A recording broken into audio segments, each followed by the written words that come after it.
ओम श्री परमात्मने नमः। ओम श्री गुरुभ्यो नमः। ओम श्री ऋषिभ्यो नमः। ओम सहनाववतु सहनौ भुनक्तु सह वीर्यं करवावहै तेजस्विनावधीतमस्तु मा विद्विषावहै।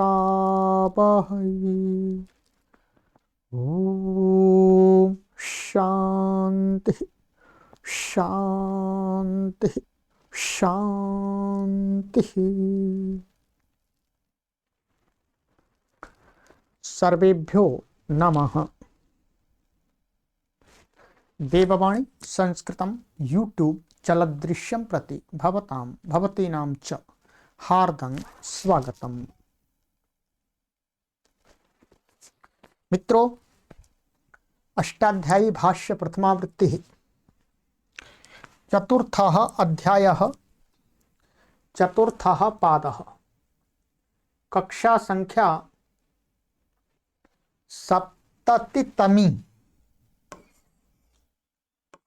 70वीं कक्षा को आज पढ़ेंगे। चलिएगा, पुस्तक को ओपन कर लीजिएगा। गत कक्षा में मैंने आपको यहां तक पढ़ाया था, 74वें सूत्र तक, आवसथात ठल। ठीक है, ये हमारा हो गया था।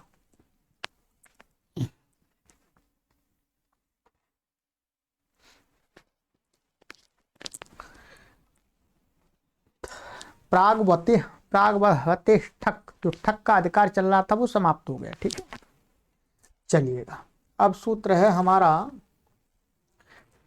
प्रागहिताद यत्। तो प्राग अव्यपदम, हितात पंचमी विभक्ति एक वचनांतम, यत् प्रथमा विभक्ति ही एक वचनांतम।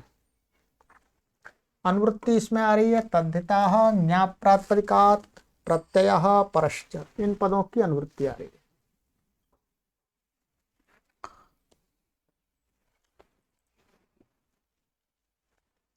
अर्थः इतोऽग्रे तस्मै हितम् इत्येतस्मात् प्राक् ये अर्थाः वक्ष्यन्ते तेषु सामान्येन यत् प्रत्ययो भवतीत्यधिकारो वेदितव्यः। कह रहे हैं इतो अग्रे, यहां से आगे, तस्मै हितम्, यहां पर इसमें जो ये हितात लिया हुआ है, हितात लिया हुआ है, तो वो इस सूत्र से उठाया हुआ है, हितम, तस्मै हितम। और ये तस्मै हितम सूत्र है 5वें अध्याय के प्रथम पाद का 5वां सूत्र।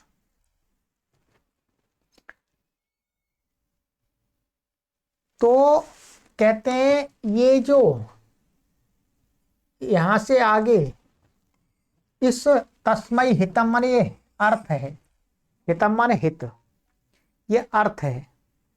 तो इस अर्थ से पहले जो अर्थ कहे गए हैं, तो ऐसा कह सकते हैं कि 5वें अध्याय के सबसे पहला अर्थ ये वाला है, तस्मै हितम।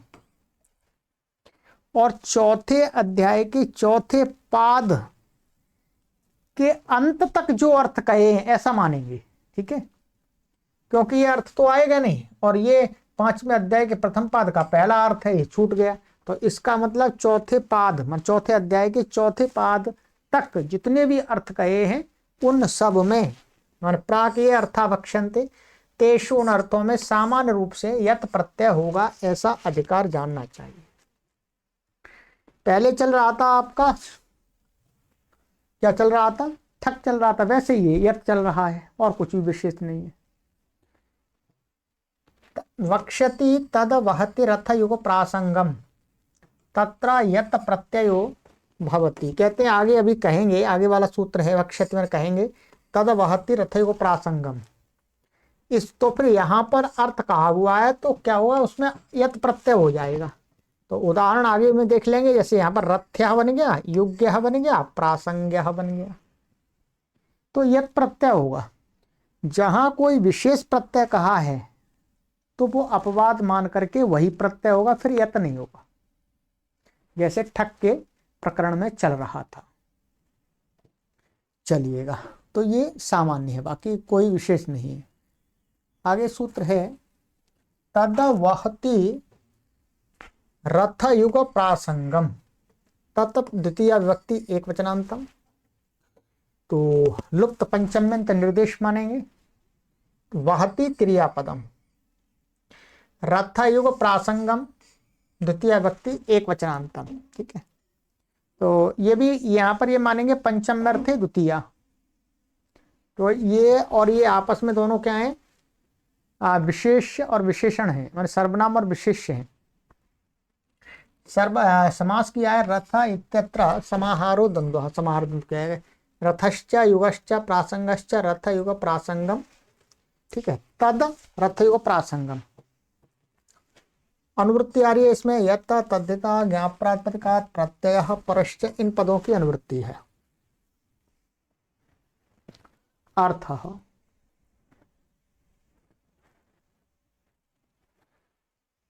द्वितीय समर्थेभ्यो भ्यः रथ युग प्रासंग इत्येतेभ्यः प्रातिपदिकेभ्यो वहति इत्येतस्मिन्नर्थे यत् प्रत्ययो भवति। द्वितीय समर्थ, रथ और युग और प्रासंग, इन प्रातिपदिकों से वहति, वहति का अर्थ का वहन करना, ढोना आदि है। इस अर्थ में क्या हो जाता है, ऊपर से यत् प्रत्यय आ रहा है, यत् प्रत्यय होता है। तो रथम वहति रथ्यो गौः, माने रथ को ले जाने वाला बैल, गौहू का अर्थ यहाँ पर बैल है। तो रथम वहति, तो रथ अम, माने अलौकिक विग्रह करेंगे तो रथ अम और यत् प्रत्यय हो जाएगा, पूर्व स्वादित लुक आदि होकर के, लोप आदि होकर के क्या हो जाएगा, रथ्यः बन जाएगा, ठीक है, रथ्या गौः। ऐसे युग्यः, तो युगम बहति प्रासंगम बहति, युग और प्रासंग का अर्थ होता है जुआ। शायद बहुत सारे लोग जानते होंगे, जो गाड़ी होती है उसकी जुआ होता है, जो बैलों के ऊपर रखा जाता है, ऐसे ऐसे रखा जाता है। और कोई एक पशु की गाड़ी होती है तो उसको अलग प्रकार से ऐसे ऊपर की उसकी गर्दन पर रखा जाता है, उसको जुआ बोलते हैं। उसी को यहाँ युग और प्रासंग शब्द उसी का है, के लिए है। तो युगम वहति युग्यः, प्रासंगम वहति प्रासंग्यः। सिद्धि में कुछ विशेष नहीं, माने जुए को बहन करने वाला, जुए में चलने वाला, ऐसा अर्थ होगा, ठीक है, बैल। चलिएगा, धोरो यड्ढकौ, धोराः पंचमी व्यक्ति वचनांतम, यड्ढकौ प्रथमा व्यक्ति वचनांतम, समासः यत् च ढक च यड्ढकौ, इतरेतर योग द्वंद्वः। अनुवृत्ति तद वहति तद्धिताः ज्ञाप प्रातिपदिकात् प्रत्ययः परश्च, इनकी अनुवृत्ति है जी। अर्थ द्वितीय समर्थात् धुरः प्रातिपदिकात् वहति इत्येतस्मिन्नर्थे यत् ढक इत्येतौ प्रत्ययो भवतः। कहते हैं यदि द्वितीय समर्थ धुरः, धुर प्रातिपदिक होगा, ठीक है, धुर ये रेफांत प्रातिपदिक है, ठीक है। तो धुर प्रातिपदिक होगा तो उससे क्या हो जाएगा, बहती अर्थ में यत और ढक, इस सूत्र में दो पढ़े, यत और ढक। यत ऊपर से आ ही रहा था, तो यत इसलिए पढ़ा है कि ढक पढ़ेंगे तो ढक पढ़ने से कहीं ऐसा ना जात हो जाए कि ये यत का अपवाद है, यत नहीं होता फिर, तो इसलिए कहा यत भी होता है, ढक भी होता है, ठीक है। वैसे महर्षि पाणिनि जी यहाँ पर ऐसा भी कर सकते थे कि ऐसा कर देते, धोरो ढक च, तो चकार से ऊपर से यत आ जाता है, ऐसा भी हो सकता था। परंतु ऐसा पड़ा हुआ है तो ऐसा ही मानना पड़ेगा कि ये यत ही अकेला, यत ना होता है, ढक अकेला पढ़ देते, इसलिए दोनों होते, यत भी होता है, ढक भी होता है, ठीक है। तो धोरम वहति धुरियः, ठीक है, तो ये भी है। और ढक हो जाएगा तो धौरेयः, आदि एच को वृद्धि हो जाएगी कितनी च से, ठीक है, और ढ को ए हो जाएगा, धौरे बन जाए। तो धुरे को जो ढोने वाला माने वहन करने वाला है, चलाने वाला, ठीक है।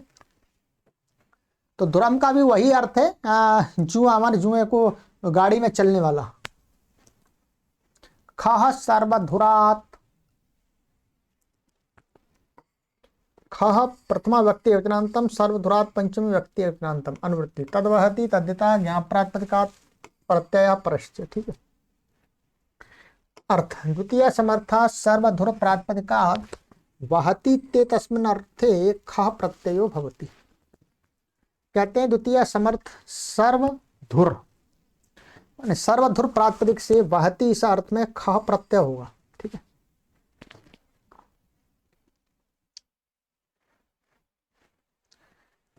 सर्वधुरम वहति सर्वधुरीणः माने सभी प्रकार के जुओं को ढोने वाला, ये अर्थ है वास्तव में। सभी प्रकार की गाड़ियों के जुओं में चलने वाला वैल आदि, तो वो हो जाएगा सर्वधुरीणः। तो सर्वधुर शब्द है, ये ध्यान देंगे, धुर ऐसा है, ये सर्व, ये हलंत है, ठीक है। तो ख प्रत्यय और आएंगे फटक चगाम प्रत्यादि नाम से इसको ईन हो जाएगा और अणत्त हो जाएगा, अटक उपवान से सर्वधुरीण बन जाएगा। ये हो गया। चलिएगा, ये आगे है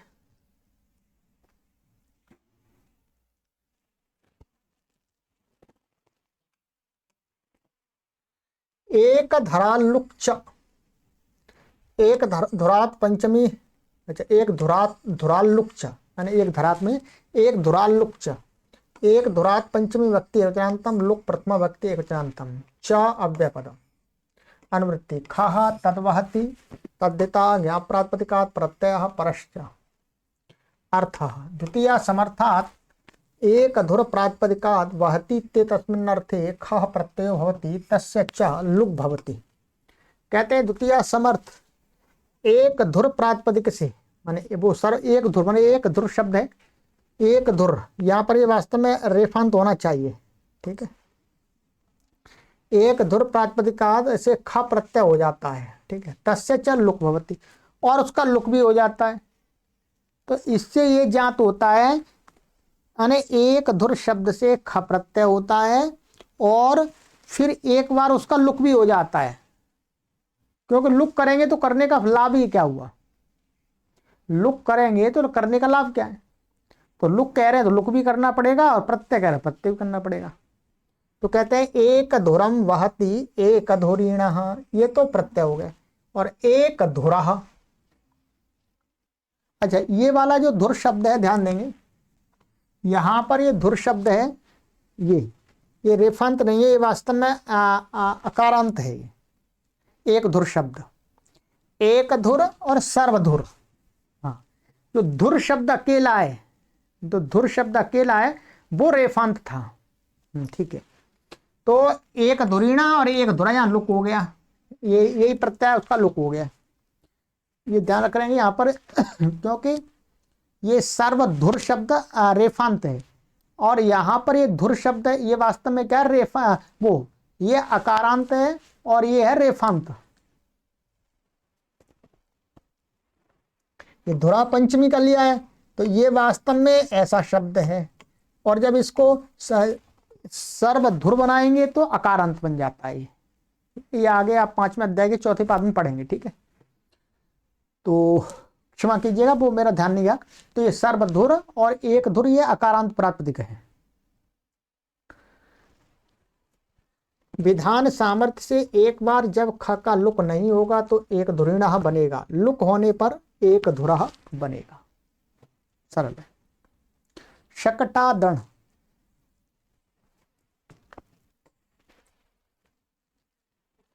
शकटात् पंचमी व्यक्ति एकवचनांतम, अण प्रथमा व्यक्ति एकवचनांतम, अनुवृत्ति तद्वहति तद्धिता ज्ञाप प्रातिपदिकात् प्रत्ययः परश्च। अर्थः द्वितीय समर्थात् शकट प्रातिपदिकात् वहति ते तस्मिन् अर्थे अण प्रत्ययो भवति। द्वितीय समर्थ शकट प्रातिपदिक से वहति इस अर्थ में अण प्रत्यय होता है। तो शकटम वहति शाकटो गौः, माने शकट माने छोटी गाड़ी को चलाने वाला जो बैल है उसको बोला शाकटः। तो अण हो गया, ये उस यत का अपवाद है, यहाँ पर वृद्धि हो गई है तो शाकटः बन गया। ठीक है,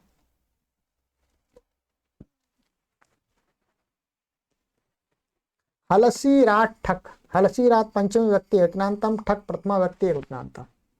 समासः हल इत्यत्र समाहारो द्वंद्वः। तो हलश्च शीरश्च हलसीरम तस्मात् हलसीरात्। ठीक है, अनुवृत्ति तद्वहति तद्दिता ज्ञाप्रातिपदिकात् प्रत्ययः परश्च। अर्थः द्वितीय समर्थाभ्याम हलसीर इत्येताभ्यां प्रातिपदिकाभ्यां वहति इत्येतस्मिन् अर्थे ठक प्रत्ययो भवति। माने द्वितीय समर्थ प्रातिपदिकों से हल और शीर से क्या वहति, इस अर्थ में ठक प्रत्यय होता है, अर्थात ये यत का अपवाद है। तो हलम वहति हालिकः, शीरम वहति साइरिकः। तो हल को जो चलाने वाला बैल है उसको हालिकः बोलेंगे, शीर को चलाने माने हल शीर वो समानार्थक शब्द हैं, तो शीर को चलाने वाला शीर फाली बोलते हैं, फाल, तो उसको चलाने वाला वन साइरिकः कहलाएगा। था तो वृद्धि हो जाएगी, आदि अच को ठक है कितिचा से वृद्धि हो जाएगी, वृद्धि हो जाएगी और ऐसे तिलोप होकर के ठक को एक होकर के ये बन जाएगा। चलिएगा, संज्ञायाम जन्याः, संज्ञायाम सप्तमी व्यक्ति एकवचनांतम, जन्याः पंचमी व्यक्ति एकवचनांतम। अनुवृत्ति तद्वहति तद्दिता ज्ञाप्रातिपदिकात् प्रत्ययः परश्च। अर्थः द्वितीय समर्थात् जनि प्रातिपदिकात् वहति इत्येतस्मिन् अर्थे यत् प्रत्ययो भवति संज्ञायाम गम्यमानायाम। कहते हैं द्वितीय समर्थ जनि प्रातिपदिक से वहति अर्थ में, इस अर्थ में यत् प्रत्यय होता है यदि संज्ञा की प्रतीति हो रही हो तो संज्ञायाम गम्यमानायाम। संज्ञा होनी चाहिए, हर कोई बहता है उसको करने के लिए नहीं। ठीक है,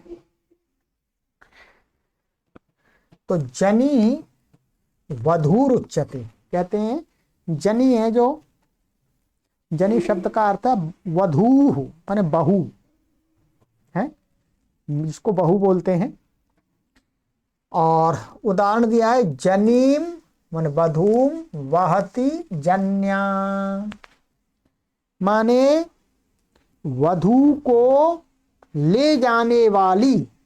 ठीक है, ये स्त्रीलिंग है यहाँ, तो वधू को ले जाने वाली सखी, ऐसा अर्थ यहाँ पर भी बता देंगे।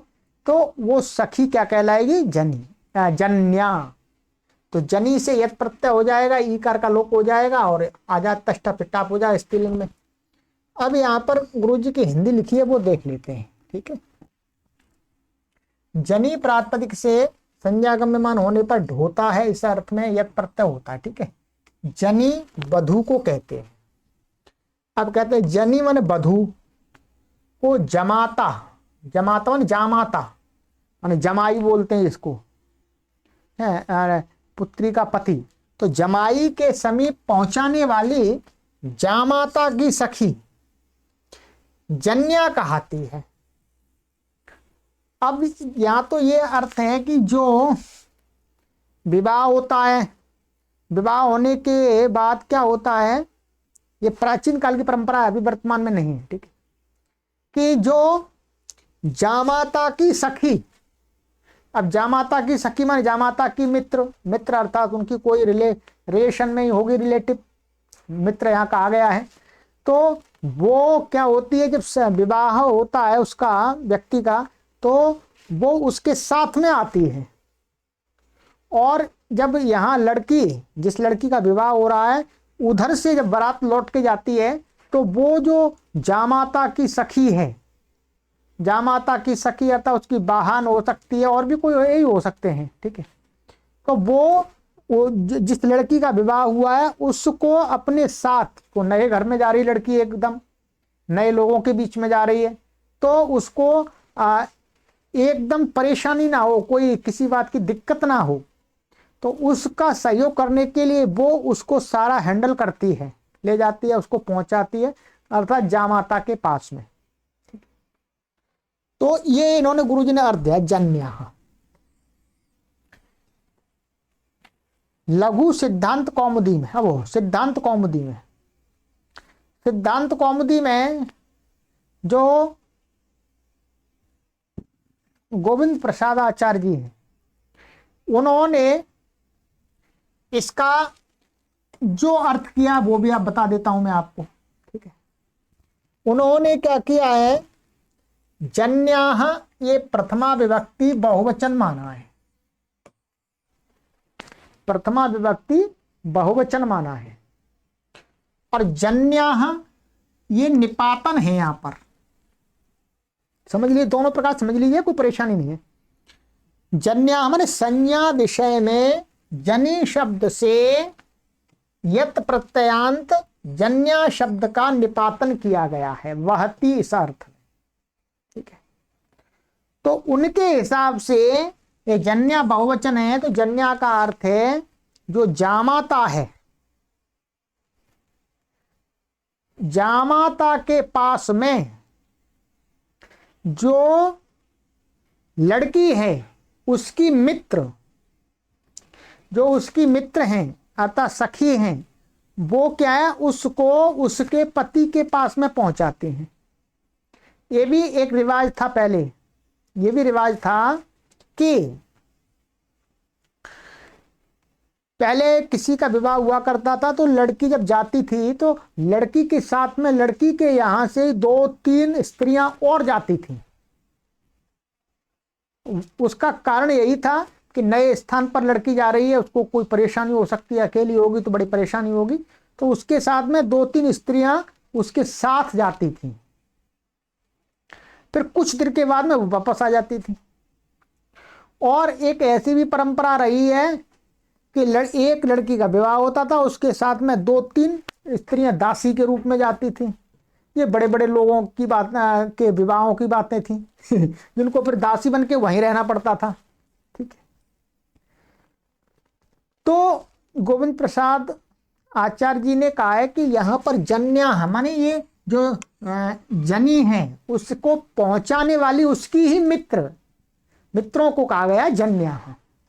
तो ये भी अर्थ लगाया जा सकता है, इसमें भी कोई परेशानी नहीं है।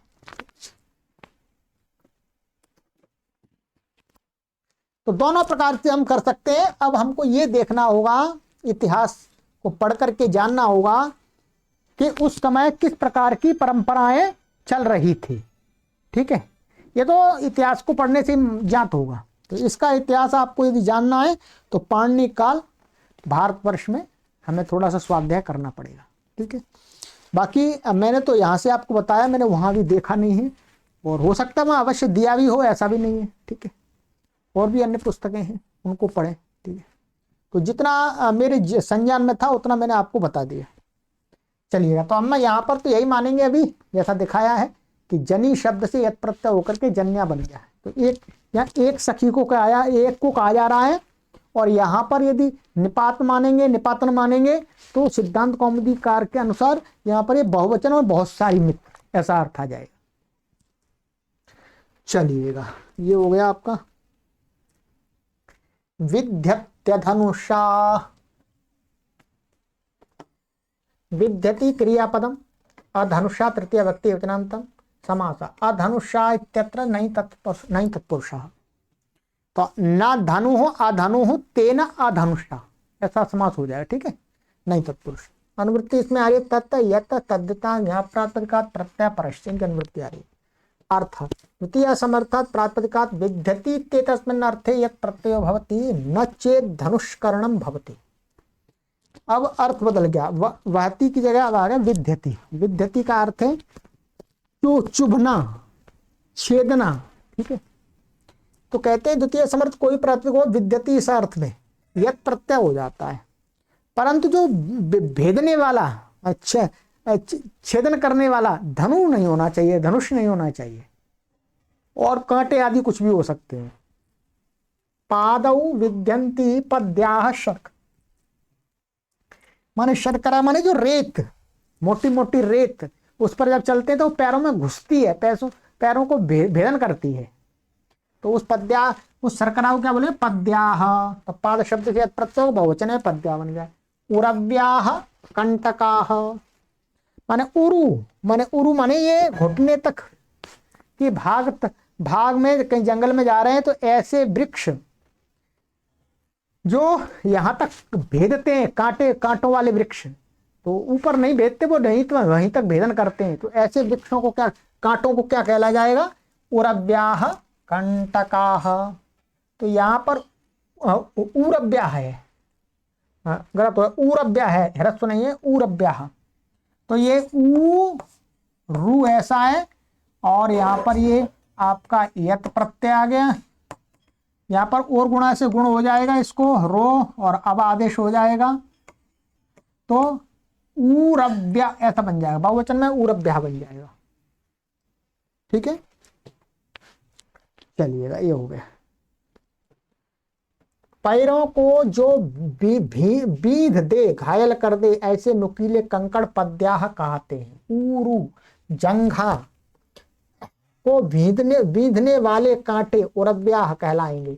यहाँ और गुणा से गुण तथा वांतो प्रत्यय से अब आदेश हो गया है। ठीक है जी।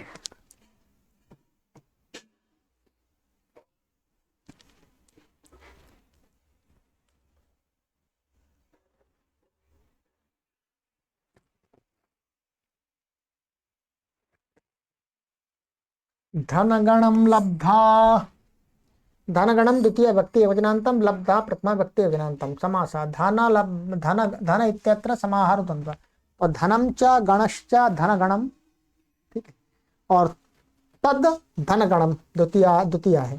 अनुवृत्ति तत् यत तद्धिता ज्ञाप्रात्मका प्रत्यय परश्च, इनकी अनुवृत्ति आ रही है। ठीक है, अर्थ द्वितीय समर्थाभ्याम धन गण इत्येताभ्याम प्रातिपदिकाभ्याम लब्धेत्ये तस्मिन्नर्थे यत् प्रत्ययो भवति। कहते हैं द्वितीय समर्थ धन गण इन प्रातिपदिकों से लब्धा, लब्धा माने प्राप्त करने वाला, लब्धा क्या है, प्राप्त करने वाला, ध्यान देंगे। तो उस अर्थ को बताने के लिए यत् प्रत्यय हो जाता है। धनम लब्धा धन्य, धन को प्राप्त करने वाला व्यक्ति धन्य कहलाए। स्त्री होगी तो टाप हो जाएगा धन्या, ऐसा हो जाएगा। गणम लब्धा गण्य, तो गण माने समूह को प्राप्त करने वाला, गण्य। स्त्री होगी तो गण्या। अब ये यहां पर ये देख लीजिए, ये लब्धा शब्द है, ये वास्तव में क्या है, त्रिच प्रत्यांत है। ये क्या है, लब्ध्री ऐसा शब्द है ये। ठीक है, लब्ध्री ये त्रिच प्रत्यांत है, इसके रूप चलेंगे लब्धा लब्धारु लब्धारा। तो ये प्रथमा व्यक्ति एक वचन का रूप है। जैसे कर्त्री का कर्ता कर्तारु कर्तारा बनता है, वैसे लब्ध्री का लब्धा लब्धारु लब्धारा। तो ये कर्ता, वैसे लब्धा माने प्राप्त करने वाला, वो शब्द है, ध्यान देंगे। ठीक है, चलिएगा।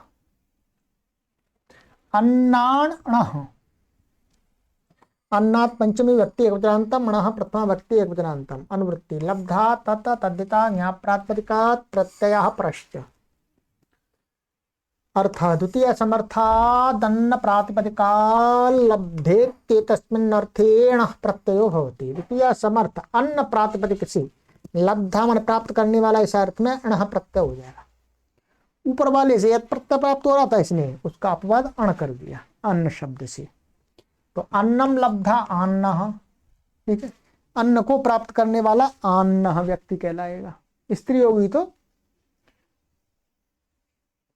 आनी, ठीक, जैसे टिड्ढा आना होगा, गीप नहीं होगा, अट्टाप होगा। ठीक है, ये हो गया। वशंगतः, वशम द्वितीय व्यक्ति एकवचनांतम, गतः प्रथमा व्यक्ति एकवचनांतम। ठीक है, तो ये सप्तम अर्थे प्रथमा है वास्तव में, ध्यान देंगे। अनुवृत्ति तत्त तद्धिता ज्ञाप प्रातिपदिकात् प्रत्यय परश्च, इनकी अनुवृत्ति आ रही है। अर्थ द्वितीय समर्थाद वश प्रातिपदिकात् गत इत्ये तस्मिन् अर्थे यत् प्रत्ययो भवति। द्वितीय समर्थ वश प्रातिपदिक से गत, ऐसा अर्थ में, गत माने गया, प्राप्त हुआ, इस अर्थ में क्या हो जाए, यत् प्रत्यय हो जाता है। ऐसे वशम गतः वश्यः, वश्य शब्द यही बनता है।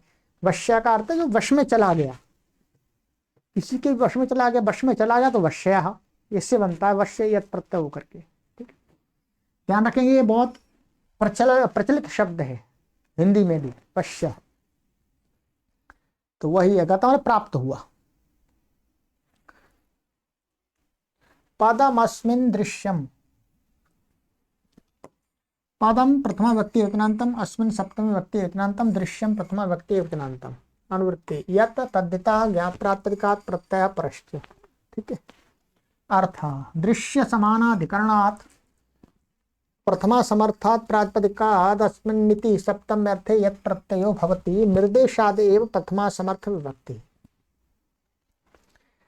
कहते हैं दृश्य समानाधिकरणात्, दृश्य माने देखने योग्य, दिखने योग्य। वो प्रथमा समर्थ प्रातिपदिक कैसा होना चाहिए, वो दृश्य का समानाधिकरणवाची होना चाहिए। ठीक है, अभी अब समझ में आ जाएगा पूरा। उससे क्या है, अस्मिन माने इसे अस्मिन इति सप्तम में अर्थे, या अस्मिन दिया है, अस्मिन माने इसमें, इसमें, इसको बताने के लिए सप्तमी के अर्थ में यत् प्रत्यय हो जाता है। निर्देशादे प्रथमा, यहाँ प्रथमा कहां से ले आए, द्वितीय चल रही थी ऊपर से, तो कहते हैं यहां पर ये पदम में प्रथमा है, तो ये प्रथमा इसी निर्देशादे प्रथमा समर्थ व्यक्ति से ही, निर्देश से ही प्रथमा समर्थ व्यक्ति जाननी चाहिए। तो पदम अस्मिन् दृश्यम पद्यः कर्दमः पद्याः सिकताः। पदम माने पैर, पैर, अस्मिन् माने इसमें, इस किसी स्थान कीचड़ आदि है उसमें, इसमें, दृश्यम माने देखने योग्य है, माने पैर रखते हैं तो वो दिखता है, उसमें छप जाता है। तो ऐसा पद्यः कर्दमा, कर्दमा कीचड़, यानी ऐसी कीचड़ जिसमें पैर रखने पर फिर उठाते हैं तो पैर का छाप बन जाती है, अर्थात थोड़ी सी लचीली, थोड़ी सी टाइट कीचड़, तो वो पद्यः कर्दमा कहलाएगी, पद्यः बन जाएगा। पद्यः कर्दमा कहेंगे तो समझ में आ जाएगा, ये ऐसी कीचड़ है कि ये थोड़ी टाइट कीचड़ है, इसमें घुसेगा नहीं, पैर छप जाएगा बस। ठीक है, ये होगा पद्य। ऐसे ही पद्या सिकता, माने जो बालू, बालू होती है रेगिस्तान और वैसे एरिया में, आपने देखा समुद्र के किनारे ऐसी बालू बिछी होती है, उसका पैर रखते हैं, छपते चले जाते हैं, तो उस सिकता को कहेंगे पद्याः सिकताः, बहुवचन में है। ठीक है, ये दिख रहा होगा आपको, लीजिएगा पद्याः सिकताः। गुरुजी ने लिख भी दिया है। ठीक है, ऐसा कीचड़ जो कुछ कड़ा कड़ा सा हो, अर्थात जिसमें पैर रखने से पैर के निशान बन जाएं, वह पद्यः कर्दमः कहलाएगा। ऐसे ही वो सिकता माने बालू, रेत।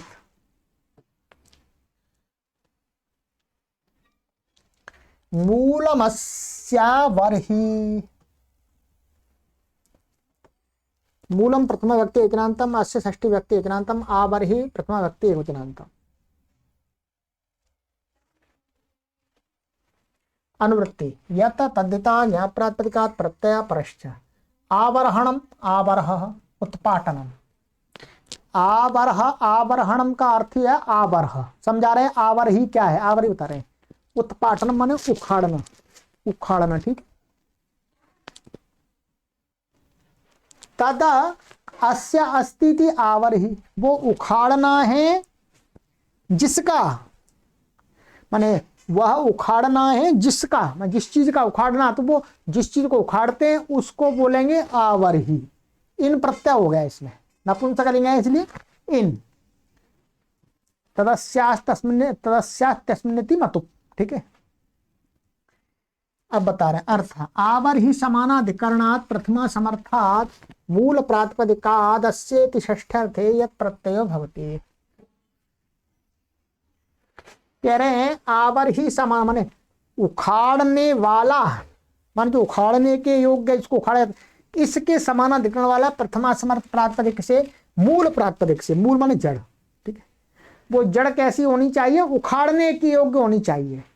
तो उस प्रातिपदिक से, मूल से षष्ठी के अर्थ में यह प्रत्यय होता है। जैसे मूलम एषाम आवरही मूल्याः मासाः, अरे एशाम माने, एशाम माने इनकी, इन माशों की, माश माने उड़द हो गए, उड़द माने खेत में उड़द खड़े होते हैं, तो जब पक जाते हैं तो जब उनको उखाड़ने योग्य उनकी मूल हो जाती है नीचे, फिर आराम से खिंच जाती है। तो मूलम येषाम आवर ही, माने इनका मूल माने जड़ कैसी है, आवर ही माने उखाड़ने के योग्य हो गया इनका जड़। तो जिनका हो गया है उनको कहने के लिए मूल्याह माशाह, ठीक है, बहुवचन में। तो मूल शब्द से यद प्रत्यय होकर के, और ये बहुवचन में तो मूल्या बन गया, मूल्या मुदगाह। तो यहां पर मूलम येषाम मुदगानाम आवर ही मूल्या मुदगाह, यही बहुवचन। यहाँ संधि से लोप हो जाता है विसर्ग का, ठीक है। ऐसे मूंग के वृक्ष, पेड़, वृक्ष तो नहीं कहेंगे, पौधे जो पक गए हैं अब आराम से उखाड़ सकते हैं, उखाड़ते हैं। मूंग और दाल के जो पौधे होते हैं उनको पक जाते हैं तब। अब गुरुजी की हिंदी देख लीजिए, सिद्धि में कुछ विशेष नहीं है। आवर ही उखाड़ने को कहते हैं, आवर है जिसका हो वह आवर ही है। यहां भी निर्देश से प्रथमा समर्थ व्यक्ति ली गई, अर्थात मूलम, मूलम प्रथमांत, तो प्रथमा समर्थ व्यक्ति से प्रत्यय होगा। आवर ही, आवर ही समानाधिकरण प्रथमा समर्थ मूल प्रातिपदिक से अस्य षष्ठ अर्थ में यह प्रत्यय होता है। मूल जड़ को कहते हैं। मूंग या उड़द के पौधों के पक जाने पर उन्हें जड़ समेत उखाड़ा जाता है। अतः वे मूल्याह मासाह मूल्या मुदगा कहलाते हैं, वो पौधे कहलाते, पौधे, ठीक है।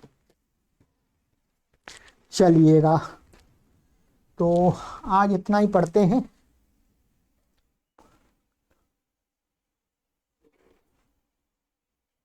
चलिए, आज तो हमने 88 तक पढ़ते हैं, आगे कक्षा में यहाँ से पढ़ेंगे, ठीक है।